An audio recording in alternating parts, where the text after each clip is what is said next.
اس کی تعداد جو ہے، اس کی جو اماؤنٹ ہے اتنی نہیں ہونی چاہیے تھی، کیونکہ اگر آپ ایک 9 مہینے بعد ایسٹیمیٹ لگا رہے ہیں تو it should very but not by such amount. I agree with you.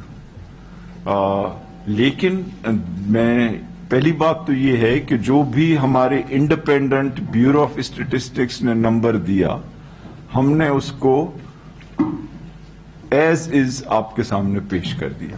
ہمارے ذہن میں بھی سوالات تھے، وہ پوچھے بھی گئے، لیکن اس حکومت کی یہ پالیسی ہے کہ ہر چیز جو ہے اس میں آنیسٹی، سچائی اور ٹرانسپیرنسی یعنی شفافیت ہو. اور اسی لیے یہ بیورو آف اسٹیٹسٹکس ایک وقت میں فائنانس منسٹری کے نیچے ہوتا تھا، لیکن ہم نے کہا کہ چونکہ فائنانس منسٹری بنیادی طور پہ ملک کی معیشت کی ذمہ دار ہے، اس لیے کسی کو تاکہ یہ خدشہ نہیں ہو کہ بیورو آف اسٹیٹسٹکس ان سے اثر انداز ہو رہا ہے، تو اس کو ہٹا کر پلاننگ منسٹری کے انڈر کیا گیا. اور انفیکٹ وہ اصولی طور پہ کسی بھی منسٹری کے اندر اس انداز میں نہیں ہے، کیونکہ ان کا اپنا ایک الگ انڈیپینڈنٹ ان کی انڈیپینڈنٹ حیثیت ہے. لیکن انہوں نے جو ایکسپلین کی ہیں وہ چیزیں بتائی ہیں کہ کس طریقے سے یہ ڈاؤن ورڈ ریویژن ہوئی، کیونکہ ویٹ کی پروڈکشن میں یا فوڈ بیوریجز ٹوبیکو گروپ میں یا آٹوموبائلز میں یا خصوصی طور پہ گیس اور الیکٹریسٹی سیکٹرز کے اندر، تو وہ انہوں نے جوابات دیے ہیں اور اس کو پروفیشنل انداز میں ایکسپریس کیا ہے. لیکن بہرحال اس سے یہ ظاہر ہوتا ہے کہ ہمیں انسٹیٹیوشنل ڈیولپمنٹ مزید کرنی چاہیے. اپنی جو ڈیٹا کلیکشن ہے خصوصی طور پہ فیلڈ میں جو کلیکٹ ہوتی ہے اس کی کوالٹی امپروو کرنی چاہیے. ہمیں جو ہے اپنا بیس جو ہے اس کو اب زیادہ کسی نئے سال میں لانا چاہیے. جس طرح خسرو بختیار صاحب جب تھے پلاننگ منسٹر تو انہوں نے انفلیشن کی بیس بہتر کی تھی، ہمیں اسی طرح سے جی ڈی پی کی بھی کرنی چاہیے، اور ہمیں ایک کوارٹرلی سیریز بھی شروع کرنی چاہیے تاکہ لوگ اتنے گیپ کے بعد نمبرز حاصل نہیں کریں.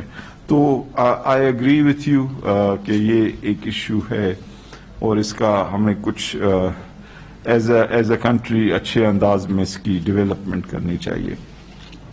دوسری چیز یہاں سے جو اٹھائی گئی کہ جی ہمارے آئی ایم ایف کے ساتھ جو تعلقات ہیں، دیکھیں آئی ایم ایف اس لیے نہیں بنایا گیا ہے کہ وہ پاکستان کے لوگوں کے اوپر کوئی خصوصی ظلم کرے. آئی ایم ایف کا بننے کا بنیادی مقصد 200 ملک جو ہیں انہوں نے مل کے یہ انٹرنیشنل انسٹیٹیوشنز بنائی ہیں، اور آئی ایم ایف کا بنیادی مقصد یہی ہے کہ وہ دنیا میں جو مالی نظام چل رہا ہے اس میں استحکام لانے کے لیے کوشش کرے، اور اگر کوئی ملک ان سے مدد چاہے اپنے اقتصادی بحران سے نکلنے کے لیے تو ان کی مدد کرے. اور ہم بھی جب آئی ایم ایف کے پاس جاتے ہیں تو ایسے نہیں ہے کہ آئی ایم ایف بھاگ رہا ہوتا ہے ہر ایک کے پیچھے کہ آپ ہم سے مدد لے لیں. آئی ایم ایف ایک بینک ہے اور ہر بینک کی طرح وہ چاہتے ہیں کہ جو بھی ان سے لون لے وہ اس انداز میں اپنے معیشت کو چلائے کہ وہ لون واپس کرنے کا اہل ہو. تو ایسی کوئی بات نہیں ہے کہ جی آئی ایم ایف کوئی ناراض ہے یا کبھی بن جاتا ہے یا کچھ. یہ دو پروفیشنل ادارے ہیں جو پاکستان گورنمنٹ کے ریپرزینٹیٹیوز ہیں اور جو آئی ایم ایف کے ٹیم کے ممبران ہیں، وہ بیٹھ کے ہر چیز اچھے انداز میں طے کرتے ہیں. اور ابھی بھی آپ نے دیکھا کہ جب یہ کورونا وائرس کا مسئلہ ہوا تو سب سے پہلے وہ تھے جنہوں نے آ کے $1.4 بلین اضافی دیے. جب ہم نے اپنے چھوٹے تاجران کو مراعات دیں بہت زیادہ اور ان سے شناختی کارڈ وغیرہ کی یہ جو ریکوائرمنٹس تھیں اس میں فلیکسیبلٹی دکھائی، تب بھی وہ ہمارے ساتھ کھڑے رہے. پھر جب ہم نے کنسٹرکشن کا پیکج دیا جس میں کافی چیزیں جو تھی اس میں ان کو لچک دکھانی پڑی، وہ بھی انہوں نے دکھائی. تو کئی چیزیں ایسی ہیں جو ہم ایکسپیکٹ کرتے ہیں ان کو کہ وہ ہماری مدد کرنے کے لیے فلیکسیبل ہوں، اور کئی جگہیں ایسی ہیں جہاں وہ چاہتے ہیں کہ ہم فائنینشیل ڈسپلن کے ساتھ چلیں، اور ہم نے جو تعلق ان سے جوڑا ہے وہ اپنے فائدے کے لیے جوڑا ہے کہ دنیا دیکھے کہ پاکستان جو ہے وہ ایک سنجیدہ، پروفیشنل اور ڈسپلنڈ حیثیت سے چل رہا ہے. کیونکہ اگر ہم اس انداز میں نہیں چلیں گے تو جن لوگوں کی خاطر ہم یہاں بیٹھے ہیں ہم ان کو نقصان پہنچا سکتے ہیں جو کہ پاکستان کے لوگ ہیں. اور اگر ہم کاسٹ کو، اپنی حکومتی کاسٹ کو کنٹرول کریں گے یا اپنے ریونیوز کو بڑھائیں گے یا دنیا کے ساتھ اپنے ایکسپورٹس بیچنے میں اچھی پیش رفت کریں گے یا اپنے کمزور لوگوں کی مدد کریں گے تو وہ ہمارے ہی لیے اور ہمارے ملک کے لیے بہتر سمجھا جائے گا. اچھا، اب ایک اور سوال ہوا کہ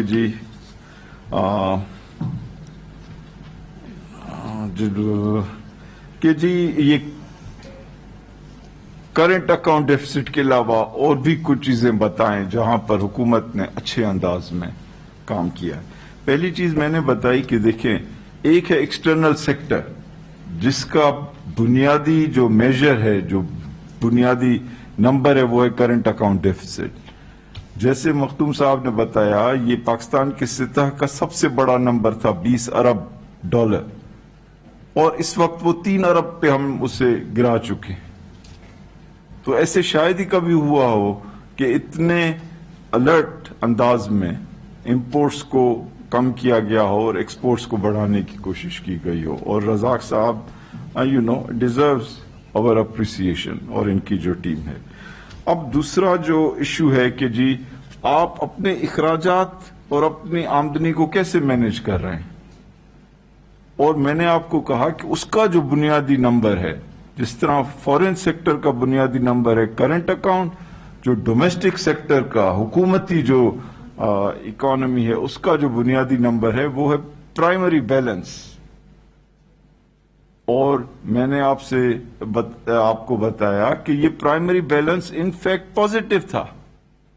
یہ شاید ہی کبھی پاکستان کی تاریخ میں ہوا ہے کہ حکومت نے اپنے اخراجات کو اتنی جو ہے ڈسپلن سے کم کیا کہ آمدنی کو سے کم رکھا اس کو.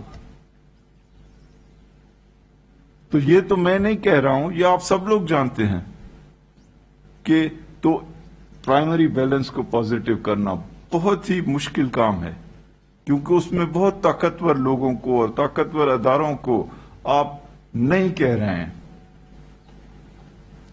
لیکن اس حکومت نے یہ کیا اور پرائمری بیلنس کو پازیٹو کیا. اچھا، تیسری چیز لیں کہ ہم کس کو ریپرزینٹ کر رہے ہیں. ہم تو پاکستان کے عوام کو ریپرزینٹ کر رہے ہیں. ان کے ووٹس کی بنیاد پر خان صاحب آئے ہیں گورنمنٹ میں. تو ان کی تو پہلی ریکوائرمنٹ یہ ہے نا کہ پاکستان کے لوگوں کو جتنی سپورٹ دی جائے. تو کیا ان کا ڈبل دگنا نہیں کیا گیا بجٹ؟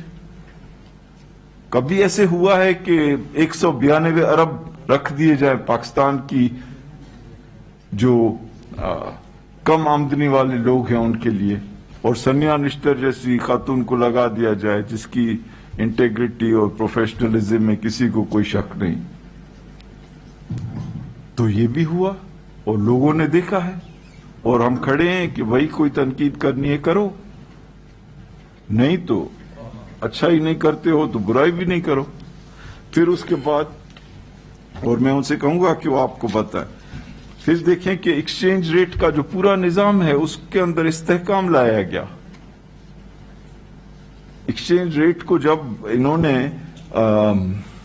آرٹیفیشلی مصنوعی طور پہ بڑھا کے رکھا تو کیا اثرات ہوئے کہ امپورٹ سستی ہو گئی، اور اس کی وجہ سے ہر پاکستانی ہر چیز باہر کی خرید رہا ہے.